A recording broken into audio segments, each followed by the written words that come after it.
Hello दोस्तों, एक बार फिर से स्वागत है आपका एक और नई क्लास में। सभी बच्चों का हार्दिक स्वागत करते हैं भाई। तो आज अपन बात करेंगे chapter number 12 surface area and volume, पृष्ठीय क्षेत्रफल और आयतन, एक्सरसाइज 12.2 की। ठीक है, इस एक्सरसाइज को शुरू करने से पहले दो बातें जो मैं हर क्लास में आपको कहता हूं कि पहली बात, इस चैप्टर के सारे फॉर्मूले याद होने चाहिए, सारे सूत्र। ठीक है।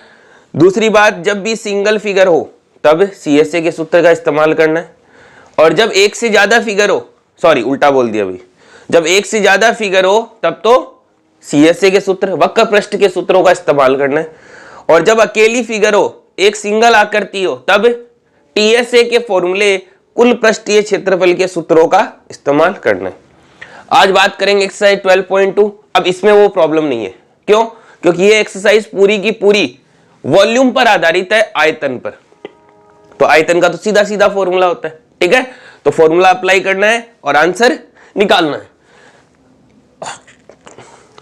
ठीक है, तो शुरू करते हैं क्वेश्चन नंबर फर्स्ट।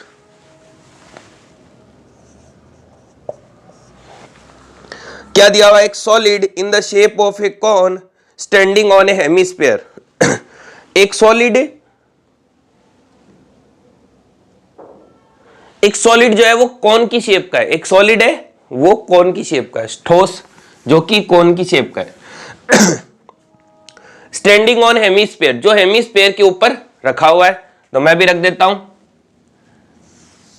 ये एक कौन, सॉरी हेमिस्फीयर अर्धगोला, जिसके ऊपर कौन रखा हुआ है, शंकु रखा हुआ है। ठीक है, आगे दिया हुआ है मेरे पास hemisphere with both radius being equal to 1। ठीक है, इन दोनों की जो रेडियस है वो कितनी है? 1 लिख दिया। और आगे दिया हुआ है कि radius is equal to height, त्रिज्या जो है वो ऊंचाई के बराबर है। तो इसकी जो ऊंचाई है वो भी कितनी हो गई? 1 हो गई। ठीक है, आगे क्या लिखा हुआ है? Find the volume of the solid in the terms of pi, यानी मुझे इस ठोस का आयतन चाहिए पाई की फॉर्म में। अब जब भी आपको पाई की फॉर्म में पूछे तो पाई की वैल्यू पुट नहीं करनी है। ठीक है, समझ गए? तो मुझे भी क्या करूंगा मैं, हेमिस्फीयर अर्धगोले का वॉल्यूम आयतन, शंकु कोन का आयतन वॉल्यूम, दोनों को जोड़ दूंगा, कॉमन ले लूंगा, वैल्यू पुट कर दूंगा, आंसर निकाल लूंगा। ठीक है, तो शुरू करते हैं। टोटल वॉल्यूम बराबर volume of cone plus volume of hemisphere, Hindi में कुल आयतन,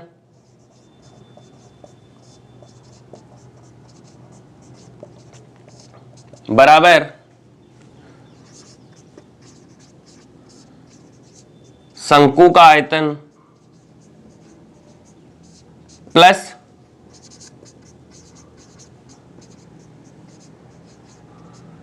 अर्धगोले का आयतन। लिख दिया दोनों का। अब बस दोनों के फॉर्मूले लिखने हैं, कॉमन लेना है, वैल्यू पुट करनी है, आंसर निकालना है। ठीक है, तो यहां से वॉल्यूम ऑफ कौन, शंकु का आयतन 1/3 pi r square h, plus volume of hemisphere अर्धगोले का आयतन कितना दिया भाई? क्या होता है अर्धगोले का? 2/3 पाई आर क्यूब।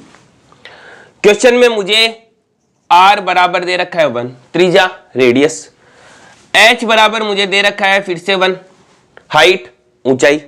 बस अब वैल्यू पुट करनी है। 1/3 मल्टीप्लाई पाई, पाई की वैल्यू पुट नहीं करूंगा क्योंकि आंसर किसमें चाहिए? पाई में। मल्टीप्लाई 1 का स्क्वायर मल्टीप्लाई 1, 2/3 पाई और 1 की क्यूब। बस अब इसको सॉल्व करना है। ये बन गया 1 को पाई से किया, सारे 1 हो गए, तो मतलब पाई/3 प्लस ये हो गया 2π/3। एलसीएम ले लो, 3 डिवाइड किया 1, ऊपर बचा पाई, इतना तो आप लोगों को आता है भी। ठीक है, एलसीएम वगैरह लेना तो आता ही है। ये बन गया 3π/3, 3 से 3 कट गया, आंसर आ गया पाई। तो ये था आपका क्वेश्चन नंबर फर्स्ट। सीधी सी बात है, देखो वॉल्यूम में कोई सीएसए टीएसए का दिक्कत ही नहीं है। दो के वॉल्यूम निकालने थे, कोन प्लस हेमिस्फीयर, शंकु प्लस अर्धगोला। लिखा मैंने volume of cone, volume of hemisphere, शंकु का आयतन, अर्धगोले का आयतन। फॉर्मूले लगाए, कॉमन लेने की इसमें जरूरत नहीं थी भाई। क्यों? क्योंकि इसमें 1 ही दिया है सब कुछ, वरना चाहो तो आप कॉमन भी ले सकते हो। आर और एच की वैल्यू 1 पुट की, आंसर निकाल लिया, पाई आ गया। पाई की वैल्यू क्यों नहीं पुट की? क्योंकि आंसर मुझे पाई में चाहिए था। ठीक है, यह था आपका क्वेश्चन नंबर फर्स्ट। फटाफट इसको देके फिर चलते हैं नेक्स्ट क्वेश्चन की तरफ।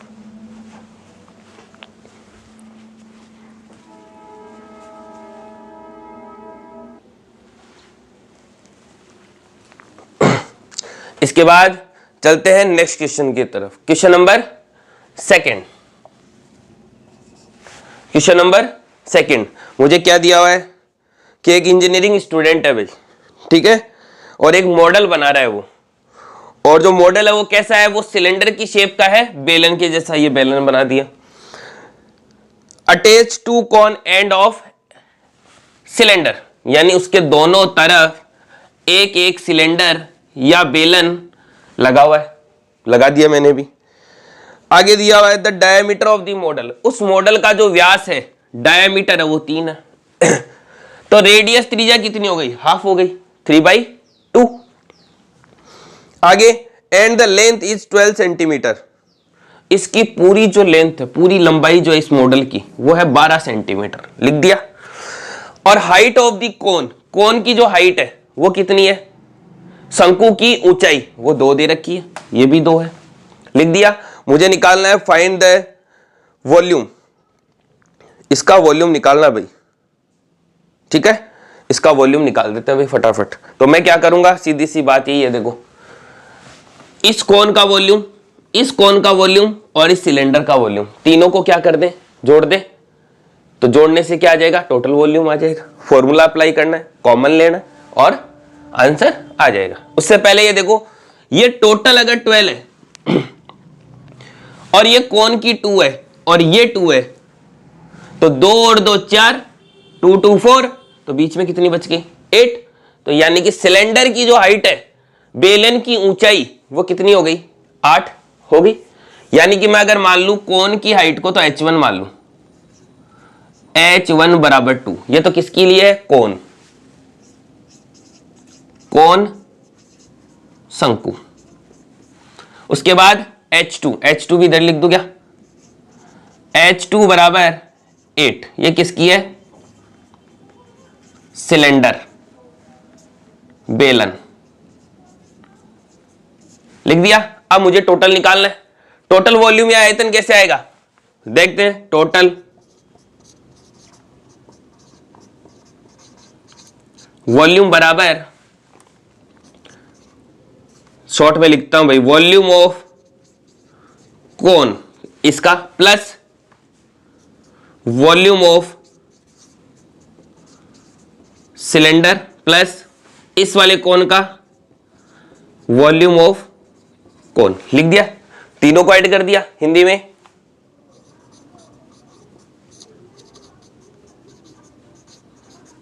कुल आयतन बराबर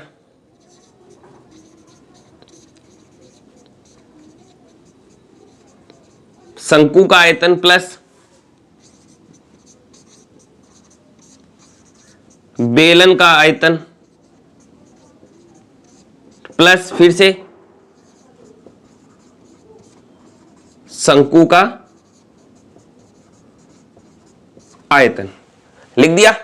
अब बस फॉर्मूले में फॉर्मूला अप्लाई करना है, कॉमन लेना है, आंसर निकाल लेना है। देखना भाई, वॉल्यूम ऑफ कोन शंकु का आयतन 1/3πr² प्लस ये क्या बन गया? वॉल्यूम ऑफ सिलेंडर बेलन का आयतन πr² प्लस शंकु का आयतन फिर से 1/3πr²। अब कॉमन ले लो, इसमें से कॉमन क्या आ रहा है भाई? पाई आ रहा है। R square pi r square common आ रहा है भाई, पाई आर स्क्वायर ले लिया। क्या बचा यहां पर 1/3। एक काम करते हैं भाई, कोन वाले को h1 मान रखा है ना, तो इसको h1 ले लेते हो और इसको h2। क्यों? क्योंकि कोन की हाइट को h1 मान रखा है और सिलेंडर की हाइट को h2 मान रखा है। शंकु वाली को h1, बेलन को h2। ठीक है, तो यहां बच गया 1/3 h1 plus h2 plus 1/3 h1 बच गया। वैल्यू पुट करो, 22/7 मल्टीप्लाई आर की वैल्यू 3/2 मल्टीप्लाई 3/2 ब्रैकेट। आगे h1 की वैल्यू कितनी है भाई 2, तो ये हो गई 2/3 प्लस 8 प्लस h2, फिर से h1 आ गया क्या 2/3। सही है। एक काम करेगा भाई, इसको एक काम करते भाई, इसको अंदर ले जाए ताकि कुछ कट सके। कट रहा है भाई, एक काम करते इसको अंदर छोड़ो भाई, देखेंगे आगे चल के क्या होगा। आगे 22/7 मल्टीप्लाई, ये हो गया 9/4 और इसके नीचे 1 लिखा तो एलसीएम आ गया 3, तो ये हो गया 2 + 24 + 2। ठीक है, ये आ गया मेरे पास एलसीएम। अगली वाली स्टेप में ये हो गया 22/7 गुणा 9/4 मल्टीप्लाई, कितना हो गया भाई 24 2 26 2 28 28/3। बस अब इसको काट दो। क्या कट रहा है भाई 3 3 9 कट गया 7 4, ये 4 ये 4 सब कुछ कट गया भाई। क्या बचा मेरे पास 22 × 3 22 × 3 और आंसर कितना आ गया 66।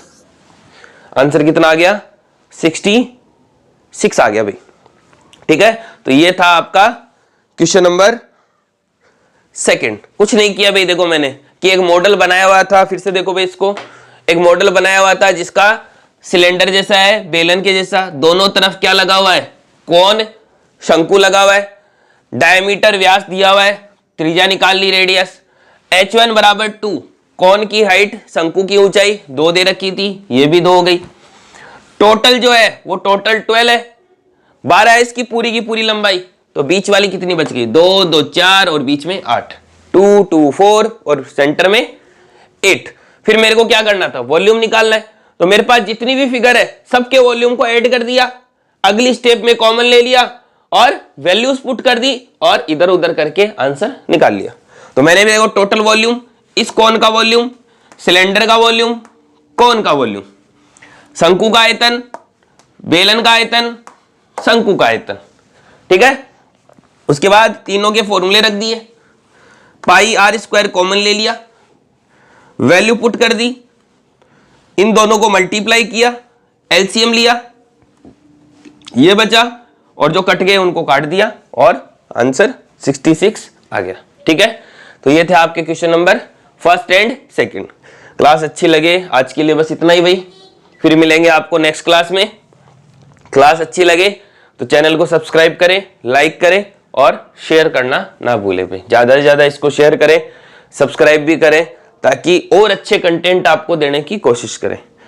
उसके बाद मैंने आपको यह भी कहा था, अगर आपको मैथमेटिक्स से रिलेटेड कोई भी क्लास हो, ये तो चलो 10th क्लास है, 9 10 11 12 8 कोई भी क्लास, या फिर आगे बीएससी एमएससी बीएड पॉलिटेक्निक, किसी भी क्वेश्चन में अगर कोई कॉम्पिटिटिव लेवल की किसी भी क्वेश्चन की क्वेरी है तो आप उस क्वेश्चन की फोटो हमारे कमेंट बॉक्स में डाल सकते हैं या क्वेश्चन को टाइप करके कमेंट बॉक्स में डाल दें। ठीक है, इसका रिटर्न सॉल्यूशन आपको मिल जाएगा। समझ गए? अगर वीडियो अच्छी लगे तो प्यारा सा कमेंट भी जरूर करें भाई, और कोई कमी हो तो आप हमें बताएं। ठीक है, तो आज बस इतना ही, फिर मिलेंगे आपको नेक्स्ट क्लास में। तब तक के लिए हंसते रहिए, मुस्कुराते रहिए। ठीक है ना?